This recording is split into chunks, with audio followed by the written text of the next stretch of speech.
অন্তর্বর্তীকালীন সরকারের প্রধান উপদেষ্টা অধ্যাপক ডক্টর মোহাম্মদ ইউনূস চীনের ইউনান প্রদেশের গভর্নর ওয়াং ইউবোয়ের সঙ্গে এক উচ্চ পর্যায়ের বৈঠকে বাংলাদেশ-চীন দ্বিপাক্ষিক সম্পর্ক আরও গভীর করার প্রতিশ্রুতি পুনর্ব্যক্ত করেন।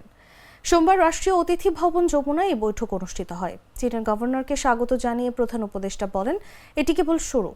আমরা এত কাছাকাছি অথচ এত দূরে, চলুন এই ব্যবধান ঘুচিয়ে ফেলি। তিনি বলেন, আশা করি আপনি আবারও আমাদের দেশে আসবেন। আমরা শুধু ভালো প্রতিবেশীই নয়, আরও ঘনিষ্ঠ প্রতিবেশী হতে চাই।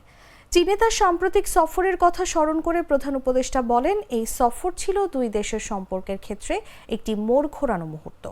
তিনি চীনের উষ্ণ আতিথেয়তার প্রশংসা করেন এবং চীনের প্রেসিডেন্ট শি জিনপিংয়ের সহানুভূতিপূর্ণ বক্তব্যের জন্য কৃতজ্ঞতা প্রকাশ করেন।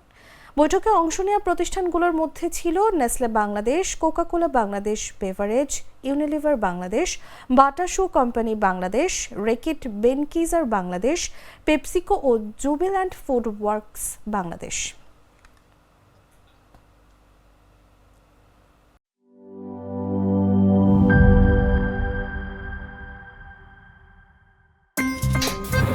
আমার একটা স্মার্ট সিদ্ধান্তে 25% গ্যাসের খরচ কমেছে। ভাবছেন কিভাবে? সাধারণ গ্যাস স্টোভ বদলে আমি এনেছি আরএফএল গ্যাস স্টোভ। এর সাইন্টিফিক নজল ও ব্রাস বার্নার ক্যাপ সমানভাবে তাপ ছড়িয়ে রান্না করে দ্রুত। তাই গ্যাসও বাঁচায় 25%, টাকাও বাঁচে 25%। আরএফএল গ্যাস স্টোভ, নিরাপদ ও গ্যাস সাশ্রয়ী।